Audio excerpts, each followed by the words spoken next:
मी सर्वप्रथम या बाजूच्या खुर्च्या का खाली ठेवल्यात सांगतो. याचं कारण देवला मी म्हणलं काही माणसं आहेत हे तर माझे बॅकबोन्स आहेत सगळे, ओंकार, आकांक्षा, अनिता, आणि ज्यांच्यामुळे हे सगळं एवढं मोठं घडत गेलं की मी एकेकांना बोलवतो की हे नाटकाची सुरुवात कशी झाली काय झाली मी बोलीनच, पण तरी पहिले या खुर्च्या मला भरायशा वाटतात की पहिले पुलवा खामकर कोरिओग्राफर,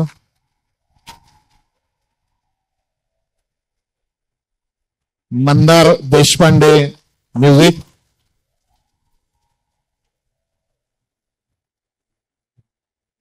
चैत्र आदी डोंगरे कॉस्ट्युम साठी. एक खुर्ची सोडून बघ मला बस काम चैत्र. आणि आणि आणि आणि आणि आणि 75 आर्टिस्ट आहेत, त्यांना बोलू शकत नाही, त्यांच्याकडे नंतर जाऊया आम्ही. आणि कुछ लोग ऐसे रहते हैं कि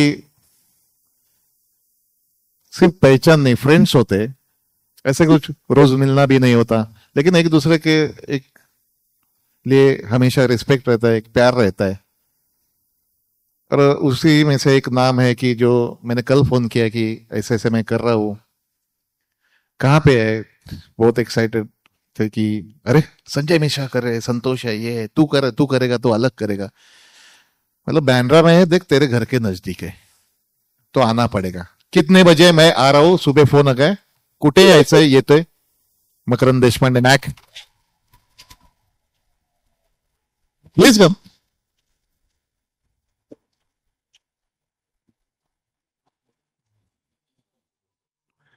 मॅक आला म्हणजे कसं पृथ्वीवर स्थान मिळाल्यासारखं वाटतं. पृथ्वीवर स्थान मिळाल्यासारखं वाटतं. काय कधी कधी काही गोष्टी अशा घडतात की ज्याच्यामुळे तुम्हाला गौरव प्राप्त होतो, त्यातली ही एक गोष्ट.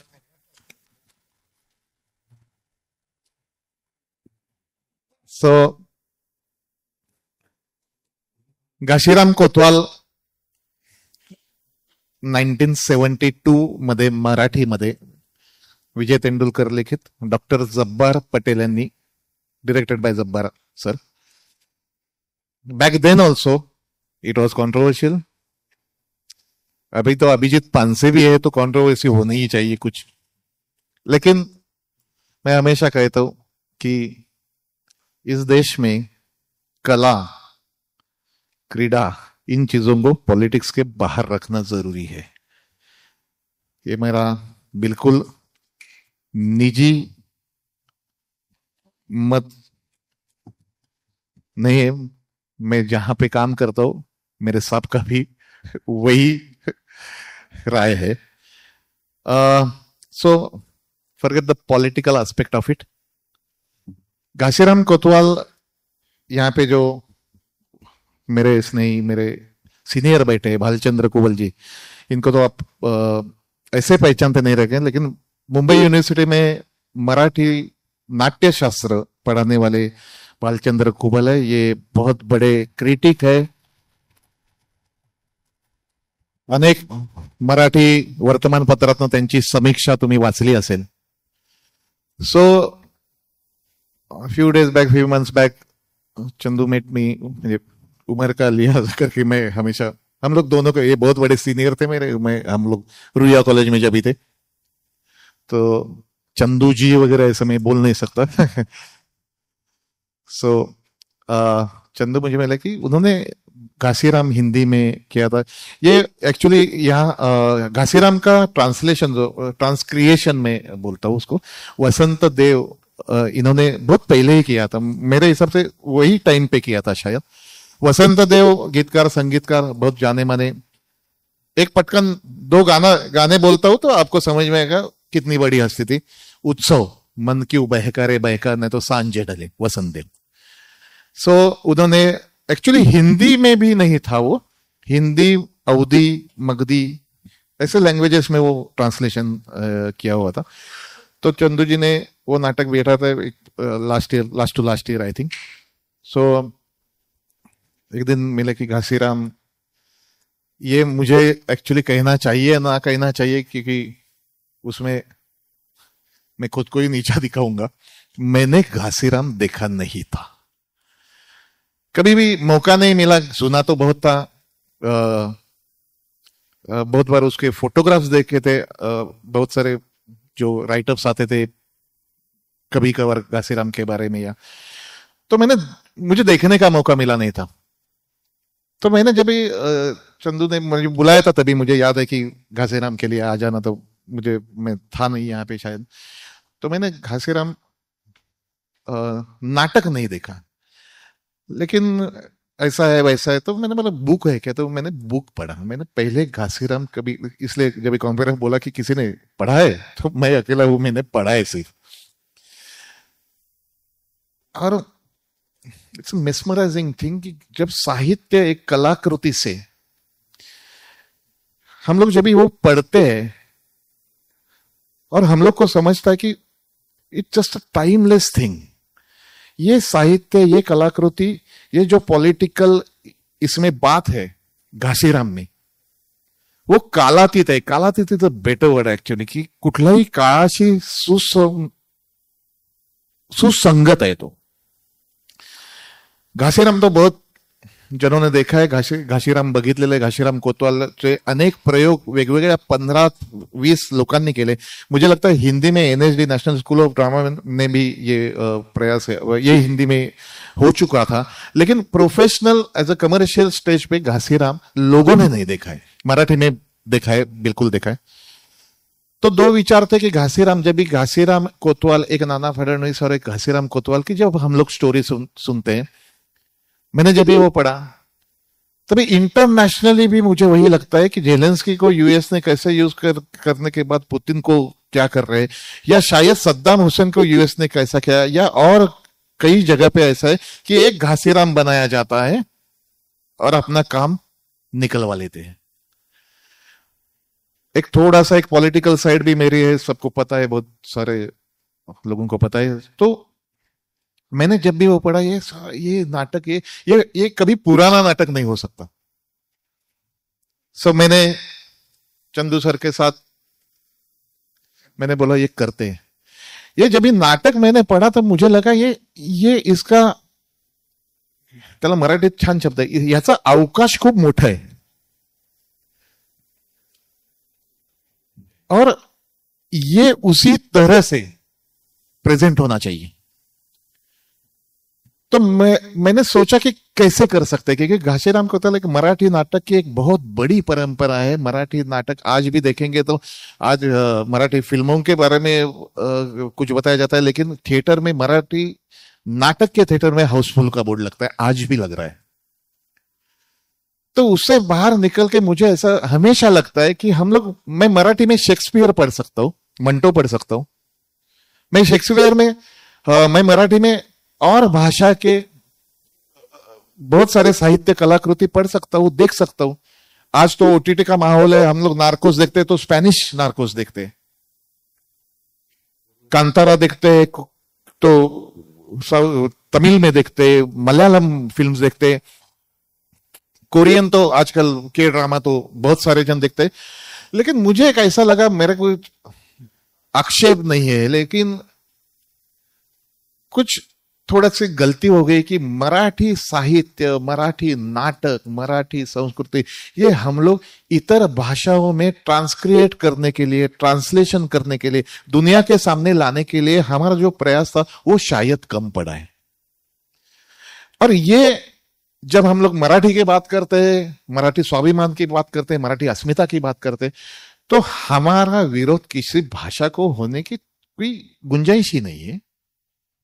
अरे बचपन से अमिताभ बच्चन को तो देख के हम लोग बड़े हुए हैं, लता किशोर सुन के नहीं, सुन रहे ना आज भी, तो कोई भाषा का तो विरोध है नहीं। लेकिन मैं समझता हूं कि मराठी के जो ऐसे प्ले, और आज एक खुशी की बात, एक योग ऐसा है, मैं संजय जी, मैं जब भी आ रहा था तो वामन केंद्र जी, एनएचडी वामन केंद्र तो नाम आपने सभी ने सुना है, एनएचडी के डीन भी यही उनकी पहचान है। वामन केंद्र is very senior name in Marathi and Hindi नाटक।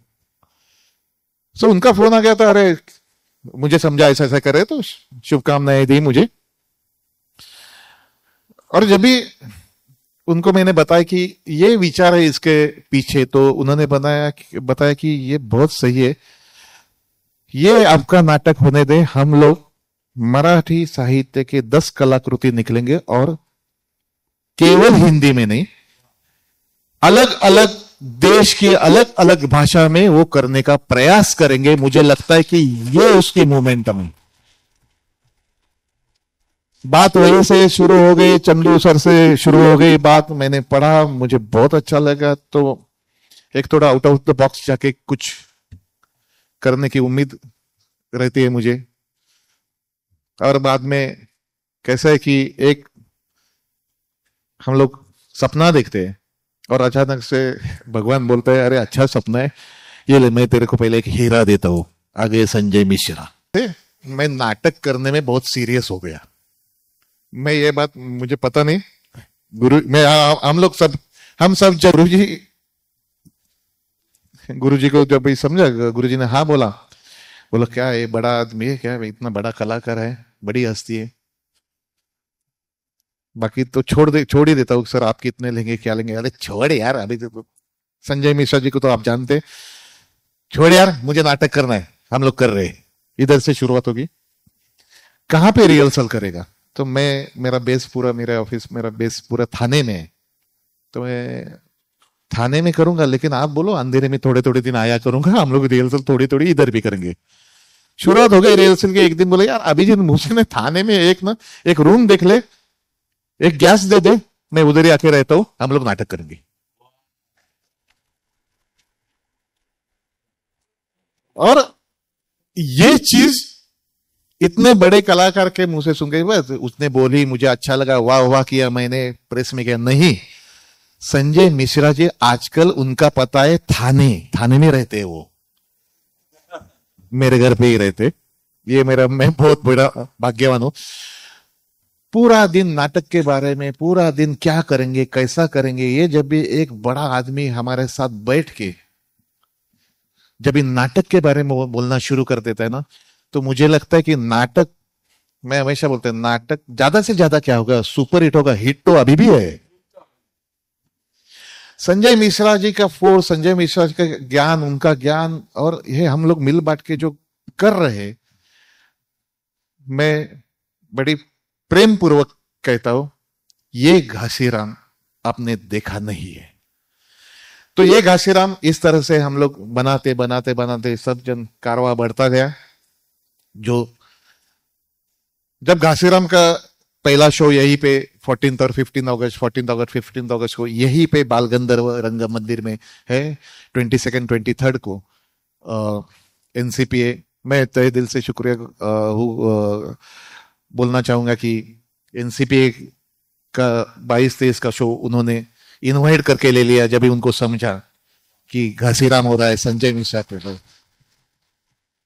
तो मुझे लगता है कि ये मुझे हो सकते हैं, लेकिन मेरी जिंदगी का ये पहला ही ऐसा कुछ कलाकृति है कि जो अभी तक एक भी शो हुआ नहीं है, लेकिन इनविटेशन आने शुरू हो गए। तो मैं ये बहुत शुभ शकुन मानता हूँ। ड्रामा स्कूल के समय में देखा था मैंने घासीराम कोतवाल, राम गोपाल बजाज ने डायरेक्ट किया था। क्या चीज था। और हमारे कोर्स में भी था घासीराम कोतवाल, कई बार पढ़ा था, लेकिन दिल नहीं करता था, मानता नहीं था कि मैं ये रोल करूं। उस समय एक्सपीरियंस की बहुत कमी थी, नया नया थिएटर। अभी मेरे फार्म हाउस पे कोई बार बार कह रहा था, नाना साहब, नाना साहब, अच्छा नाना साहब। मैंने कहा ये नाना साहब एकाएक कहाँ से जिंदा हो गए। तो उस बंदे ने बताया कि अभिजीत और संतोष एक प्ले कर रहे हैं। उनका घासीराम। तो कहा हाँ हाँ, आपको कैसे पता। भाई कहे नाना साहब नाटकों का एक महत्वपूर्ण कैरेक्टर है किसी भी नाटक का। नाटक करने का मन तो था, क्योंकि मैं फिल्मों में बहुत बिजी हो गया और इन लोग को देख के थोड़ी जलन भी होती थी, यार ये कैसे कर रहे हैं नाटक यार, हम क्यों नहीं कर पा रहे यार। लेकिन हिंदी नाटकों में इतना पैसा था नहीं कि आप अपना सब कुछ लगा दें। अंधे को क्या चाहिए, लाठी, सीधे ही हाँ कह दिया। मैंने कहा हाँ चल सीधे ही करते हैं, कह तो दिया लेकिन अच्छा नाना कर रहे हो तुम? हाँ यार क्यों? नहीं नहीं अच्छा ही करोगे। अच्छा उसकी एंट्री देखी है? हाँ मतलब इतना डराने लगे कि बॉस नाना फडणवीस तुम कर रहे हो? हाँ यार। फिर बालचंद्र सर मिले, शिष्य जी मिले, ये गुरुजी बना दिए हैं यार ये, मुझे पता नहीं क्यों। कल को मेरे बच्चे भी मुझे गुरुजी ना बोलने लगे, सारे लोग गुरुजी। एक बालाचंद्र सर एकदम पकड़े हुए हैं चीजों को, पकड़ना भी चाहिए। एक थोड़ा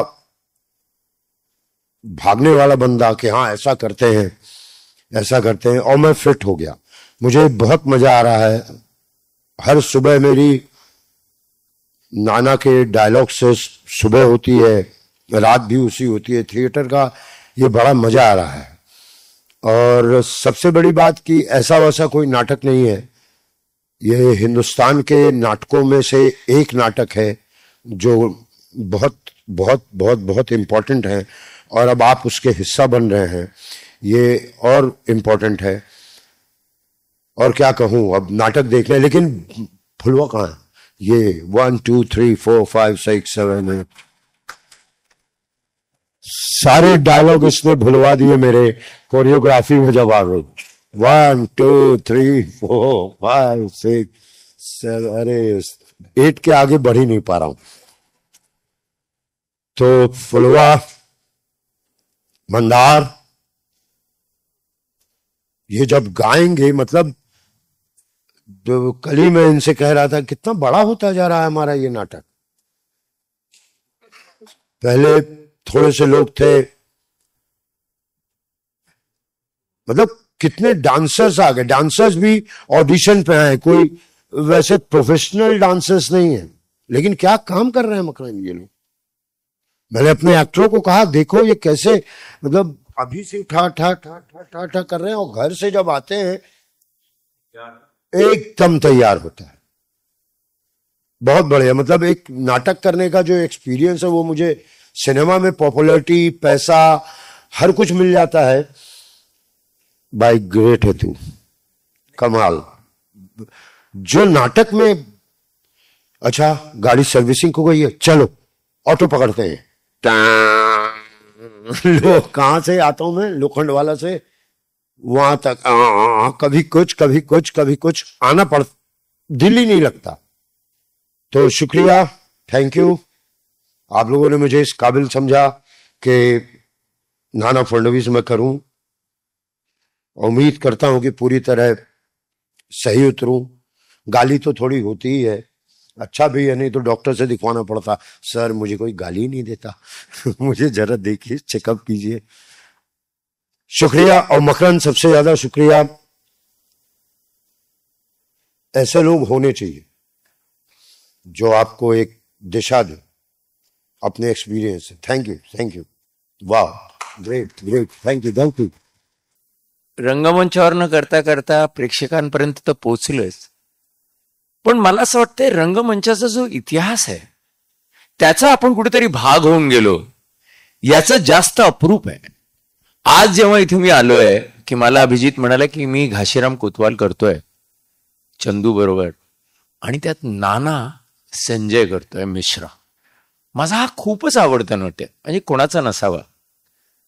मुळात आपण जेव्हा म्हणतो की नट म्हणजे नेमकं काय, तर त्या नटात असलेलं अर्थपूर्ण भाव, आणि तो जर व्यक्त करू शकत असेल त्याच्या दिलेल्या गेलेल्या भूमिकेतनं, संजय मिश्रा म्हणून नाही, तर आज माझ्या लक्षात आलं की तो अगदी ठाण्यात जाऊन राहत असेल, तर त्यांनी काय केलंय, त्याच्या NSDचा रेपर्टरी सारखं कुठेतरी स्वतःसाठी तो एक वातावरण निर्मिती करतोय, आणि तो त्याचा आनंद घेतोय की डान्स झाले, ही 1 2 3 4 5 6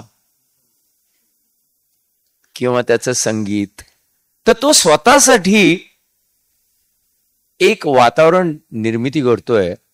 आणि मी सांगतोय की बाकीचं घाशीराम बद्दल तर बोलूच, पण मी नाना बघायला म्हणून त्याच्या 14 तारखेला जो काही पहिला प्रयोग असेल किंवा ग्रँड रिहर्सल असेल तिथे मी पोचणार म्हणजे पोचणार. कारण का ती भूमिका एक अजरामर भूमिका आहे. कुठलीही भूमिका नेमकं कळत नाही की तो नट करतो का नाटककारांनी लिहिलेली आहे. आणि दरवेळी जेव्हा नट करतो तेव्हा मला वाटतं नाही रे नाटककारांनी केलेलं आहे. शेवटी हे माध्यम असं आहे की जिथे विजय तेंडुलकरचं घाशीराम कोतवाल असं येतं आणि त्याच्यानंतर येतं नटाचं नाव. म्हणजे कुठेतरी प्लेराईट, ऍक्टर, सॉरी डायरेक्टर खूप मेहनत करतात, सगळेच करतात, पण पण पण पण पण कुठेतरी म्हणजे म्हणायचं असं आहे की शेवटी प्रयोग करताना तर तिथे नटच असतो, विंगेतच डायरेक्टर असतो किंवा ऑडियन्समध्ये. त्यामुळे त्यांनी सगळं करून दिलेलं आहे. पुन्हा ते जिवंत करण्याचा जे काही जबाबदारी आहे ती फक्त नटावर असते आणि त्या तंत्रज्ञानावर असते जे लाईव्ह आहेत. आणि मुळात आणखीन एक जमेची बाजू जी अभिजितने सांगितली की लाईव्ह आहे, वाजवणारे सुद्धा वाद्यवृंद लाईव्ह आहे, ऑफकोर्स कोरिओग्राफर.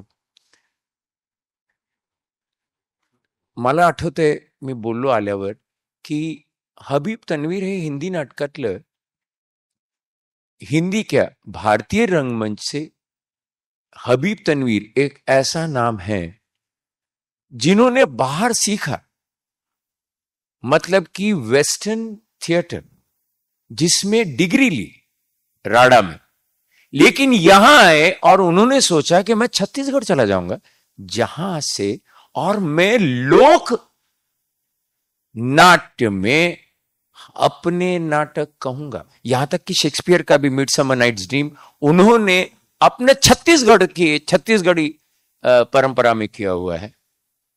और अगर मैं गलत नहीं हूं तो घाशीराम भी हबीब साहब ने छत्तीसगढ़ी में किया हुआ है.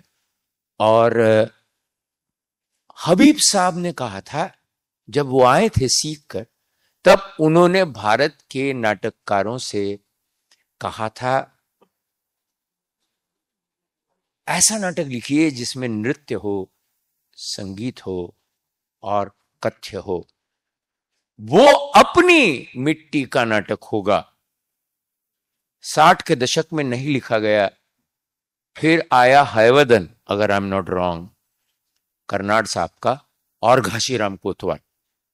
ये नाटक जब आए तब हबीब साहब जो चाह रहे थे कि अपनी मिट्टी का, तो मुझे ऐसा लगता है कि ऐसा नाटक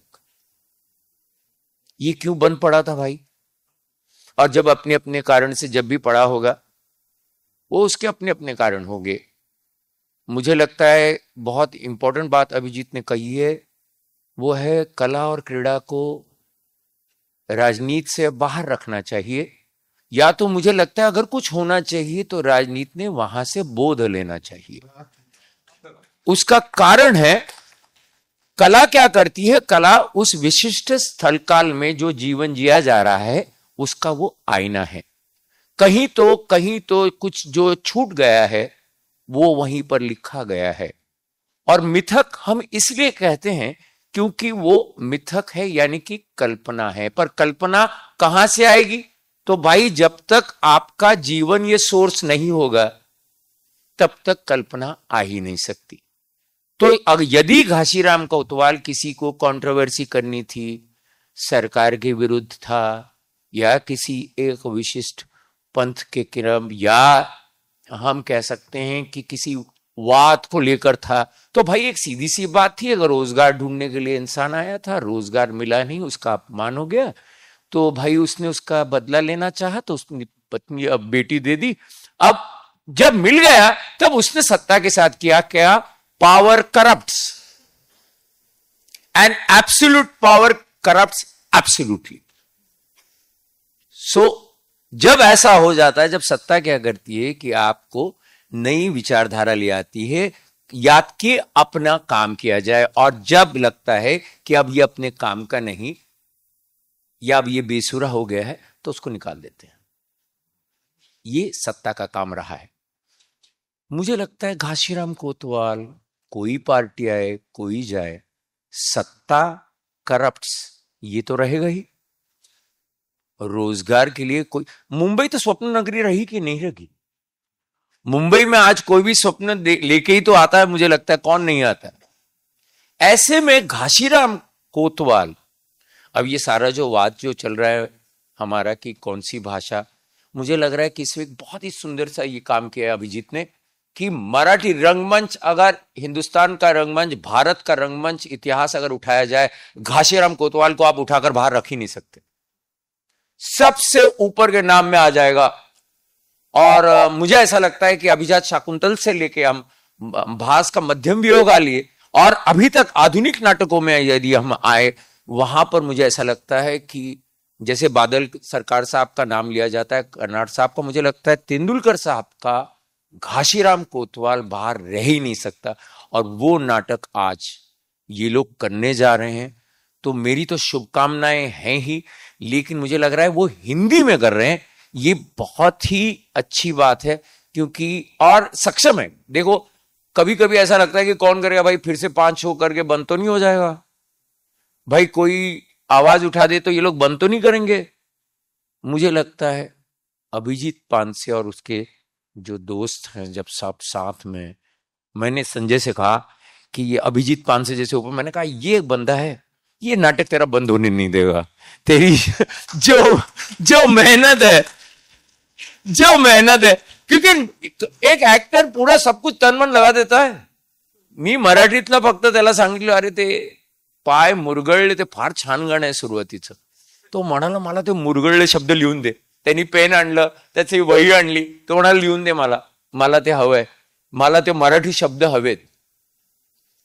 तो नट हा, म्हणजे मी याचं खरंच काम बघायला, म्हणजे मी याला म्हंटलंय अभिजीतला, मी आणलं इधर कुछ कर यार, इसका कुछ दिखाओ, मुझे देखना है, मैं देखना चाहता हूं ये नाना क्या कर रहा है.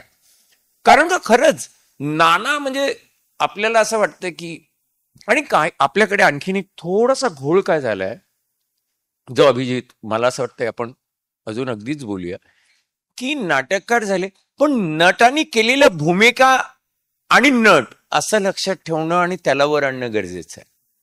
नाहीतर आपण फक्त म्हणत जाऊ की ऑथेलो कसा केला होता त्यांनी, तिथे आता एल पचिनो किंग लिअर करतोय नाटक, या खबरा पोचतात. पण आपल्याकडे असलेल्या नाटकातल्या ज्या अभिजात नाटक म्हणू, जी नाटकं क्लासिक मानली गेलेली आहेत, त्यातल्या ज्या भूमिका आहेत, ती जी पात्र आहेत, ती लोकांच्या मनात बठली पाहिजेत. वो जब तक नहीं होगा तब तक आपका नाटक से नाटक रहेगा. नाटक को जीवन बनाना, मुझे ऐसा लगता है मीडिया का भी काम है और हमारा भी. फिर उसके बीच कंट्रोवर्सी आएगी नहीं, क्योंकि वो जीवन बन जाएगा.